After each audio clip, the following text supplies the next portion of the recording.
बड़ी खबर आई इजरायल के खिलाफ जंग का नया मोर्चा खोलने वाले हूथी विद्रोहियों से जुड़ी। हूथी विद्रोही तीसरे विश्व युद्ध की नई वजह बनते नजर आए क्योंकि उन्होंने एक बार फिर इजरायल पर मिसाइलें दागी। यही नहीं, हूथी लड़ाकों ने कुछ लड़ाकू ड्रोन भी इजरायल पर हमले के लिए भेजे, जिनमें एक एलर्ट में एक इमारत से टकरा गया, जिसकी पुष्टि खुद इजरायल की सेना ने की।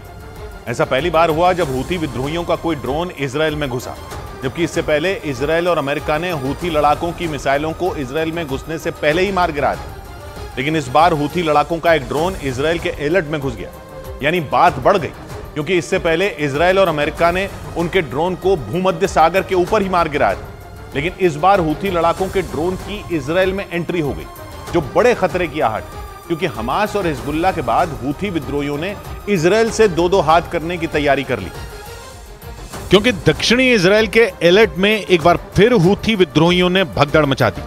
वहां जैसे ही मिसाइल अटैक का सायरन बजा, लोग भागने लगे। वो सुरक्षित जगह ढूंढने के लिए यहां वहां भागते नजर आए।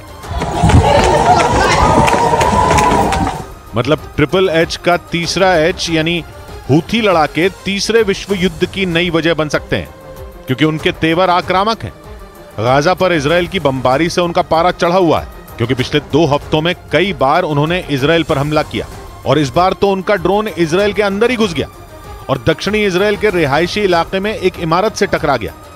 इस बात की पुष्टि खुद इजरायल ने की,